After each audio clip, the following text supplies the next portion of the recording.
যুক্তরাষ্ট্র ইসরায়েলের সঙ্গে ইরানের উত্তেজনায় প্রতিদিনের মতো হামলার ভয়ে দিনের শুরু হয় ইরানিদের। কিন্তু ২৮শে ফেব্রুয়ারি সেদিন দিনের শুরুতেই ঘটল ভিন্ন কিছু। বারুদের গন্ধে ছেয়ে গেল ইরানের আকাশ। কয়েক মাস ধরে মার্কিন সিআইএ সহ ইসরায়েলের গোয়েন্দা সংস্থাগুলো নীরবে পর্যবেক্ষণ করছিল ইরানের সর্বোচ্চ নেতা আয়াতুল্লাহ আলী খামেনিকে। লক্ষ্য সঠিক মুহূর্তের অপেক্ষা। তার দৈনন্দিন রুটিন, কোথায় থাকেন, কার সঙ্গে দেখা করেন, সংকটের সময় কোথায় আশ্রয় নিতে পারেন, সবই ছিল পর্যবেক্ষণের আওতায়।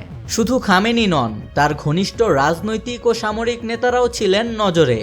২৮শে ফেব্রুয়ারি শনিবার সকালে তেহরানের একটি কম্পাউন্ডে বৈঠকের পরিকল্পনা, যেখানে উপস্থিত থাকার কথা ছিল রাষ্ট্রপতি সহ জাতীয় নিরাপত্তা কাঠামোর শীর্ষ ব্যক্তিদের। ঠিক তার পূর্বেও ইরানের সর্বোচ্চ নেতা জানতেন না তার দিকে ধেয়ে আসছে দূরপাল্লার ক্ষেপণাস্ত্র।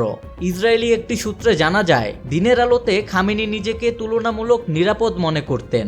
ইসরায়েলি সামরিক প্রধান ইয়াল জামির পাইলটদের নোটে লিখেছিলেন, শনিবার ভোরে অপারেশন রোরিং লায়ন শুরু হবে, আমরা ইতিহাস তৈরি করছি। ভোর ৬টার দিকে প্রকাশ্য দিবালোকে ইসরায়েলি যুদ্ধবিমান নির্ভুল অস্ত্র ও দূরপাল্লার ক্ষেপণাস্ত্র নিয়ে কম্পাউন্ডে একযোগে আঘাত হানে। ৩টি স্থানে সমন্বিত হামলা। কয়েক ঘন্টা পরই মার্কিন প্রেসিডেন্ট ডোনাল্ড ট্রাম্প সামাজিক মাধ্যমে খামেনির মৃত্যু ঘোষণা দেন। এর পেছনে ছিল দীর্ঘ প্রস্তুতি। মার এ লাগোতে বৈঠকে ইসরায়েলি প্রধানমন্ত্রী বেনিয়ামিন নেতানিয়াহু ট্রাম্পকে জানান, ইরান ক্ষেপণাস্ত্র কর্মসূচি এগিয়ে নিচ্ছে।